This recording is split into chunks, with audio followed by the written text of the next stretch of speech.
Good morning, everyone. Sorry to be a little bit late, but it's lovely to see people already here, gathered, I suppose, around your screens or your phones or your tablets or whatever it is, with a Bible open and looking forward to digging into another psalm. It's lovely to see Richard and Hilary and Micah from Germany and Rachel and Graham.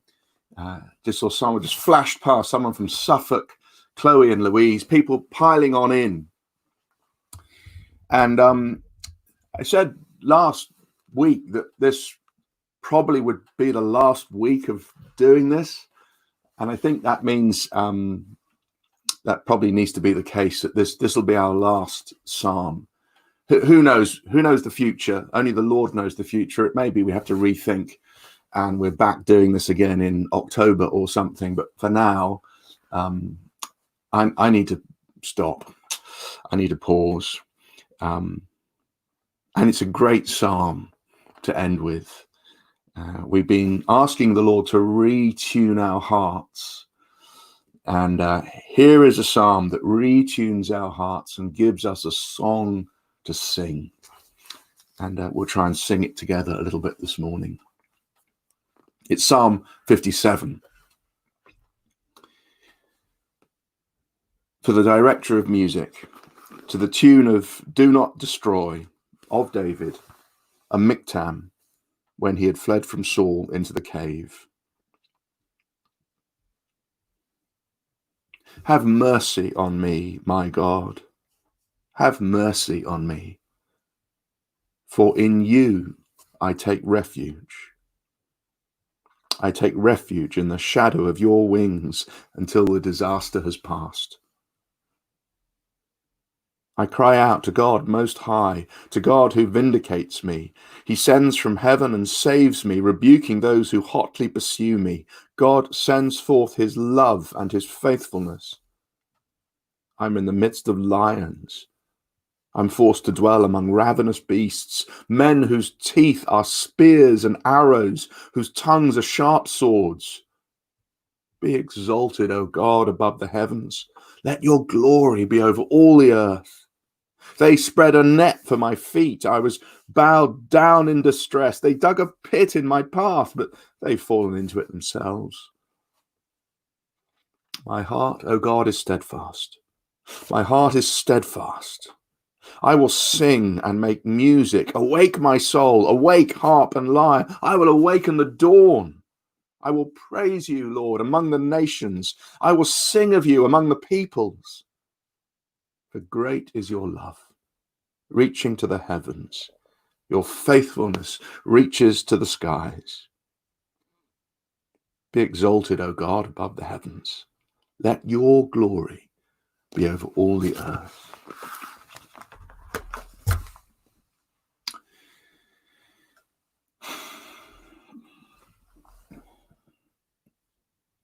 Verse 9, I will praise you, Lord, among the nations. I will sing of you among the peoples, for great is your love, reaching to the heavens. Your faithfulness reaches to the skies.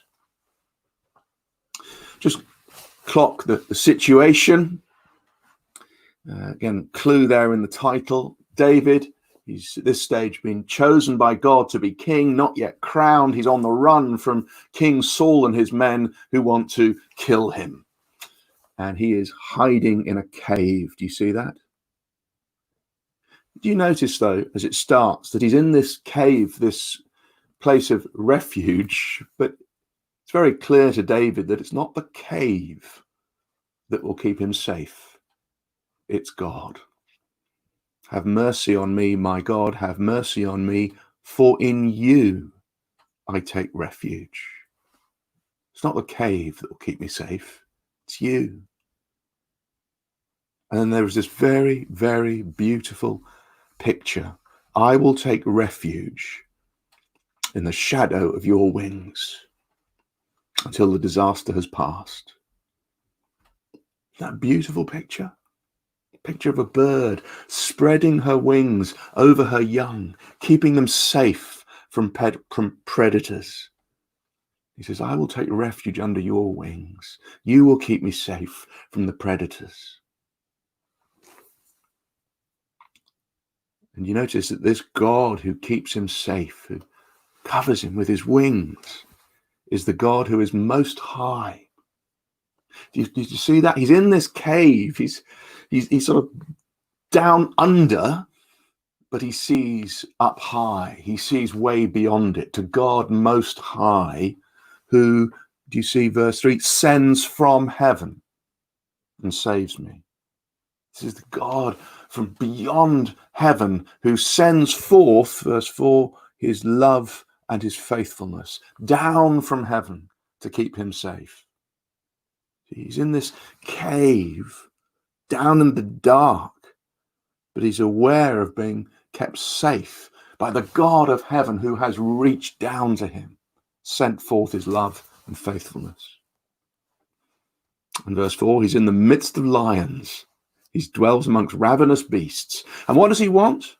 Amidst these men whose teeth are spears and arrows, who want to kill him, what does he want? What is his heart? Verse 5, be exalted, O God, above the heavens. Let your glory be over all the earth. Do you see that?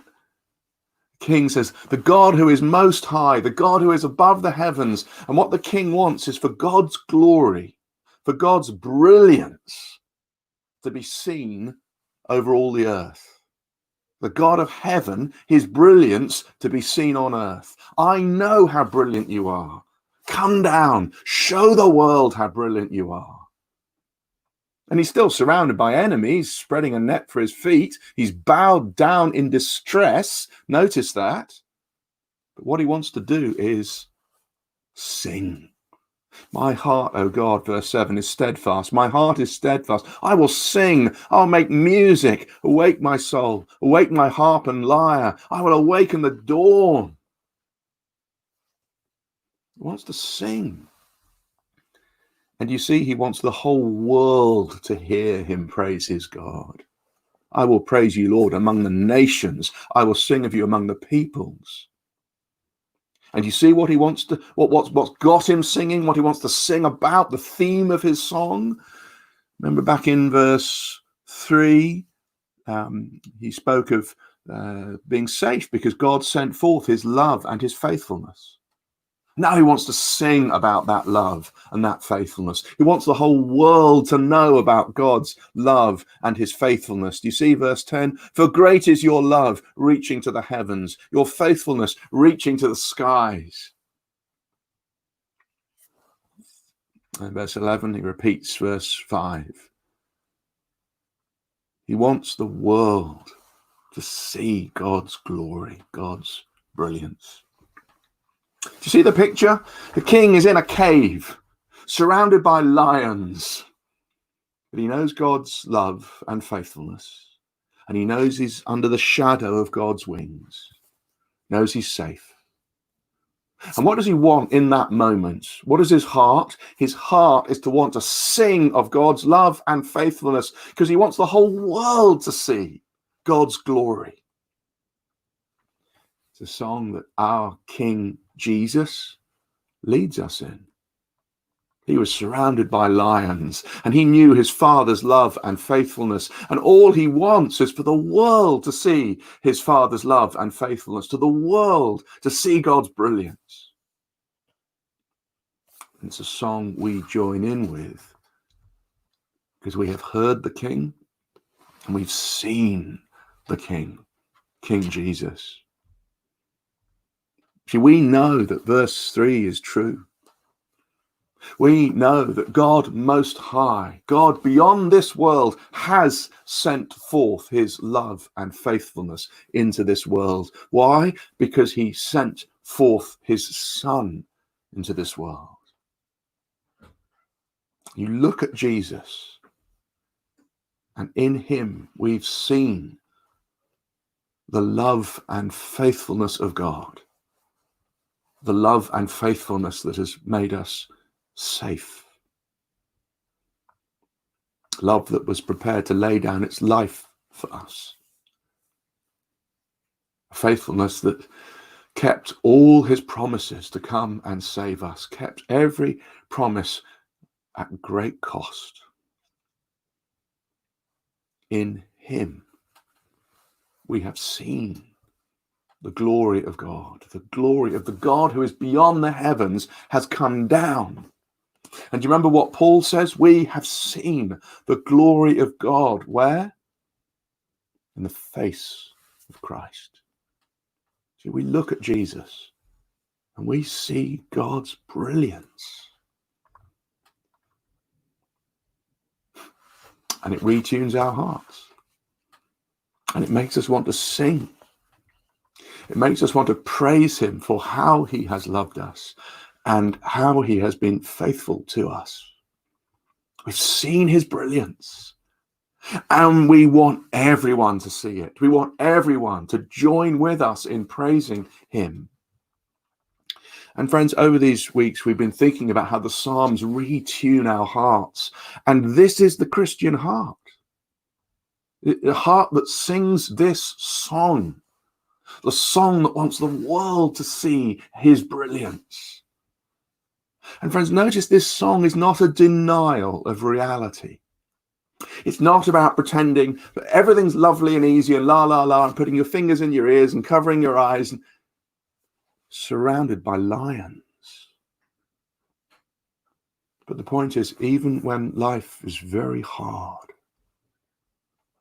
and we feel afraid of what's out there, we know that he has spread his wings over us and he's got us safe. And we know that's not just whistling in the dark, wishful thinking, because we've seen Jesus. We have seen God send his love and his faithfulness into the world. We have seen his brilliance. So we have a song to sing. We want to sing his praises, even when we are surrounded by lions. Because we've seen how good he is. We've seen his saving love and faithfulness. And our heart is for the whole world to join in with the song that we sing. For the whole world to see how good he is. We want our friends and our family and our neighbors to join in to see his brilliance, which means we want them. We want them to look at Jesus and see how brilliant he is.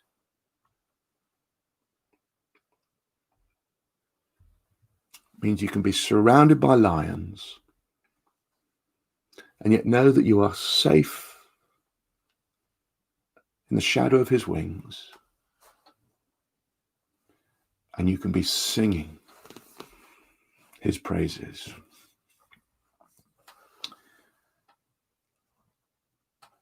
Let's pray.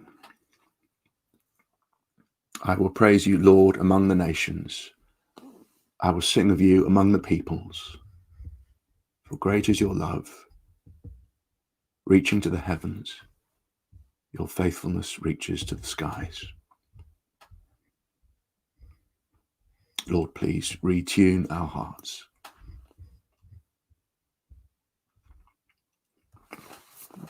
That we would sing this song. Though surrounded by lions, we would sing your praise for your glory. Amen.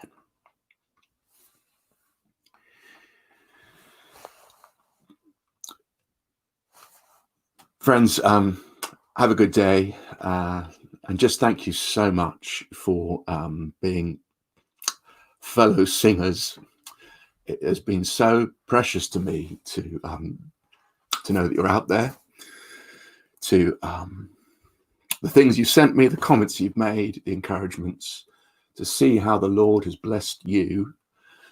He has blessed me, and I will kind of miss this very, very much.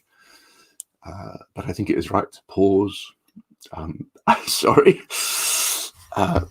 It may be that in a few weeks' time, I do a little sort of a one-off that is a kind of things we learned along the way about how to read a psalm. But for now, I think I need a break. And I just want to thank you so much for how you have kept me going. It has been such good medicine for my heart, these Psalms, but also my brothers and sisters singing with me. Have a good day.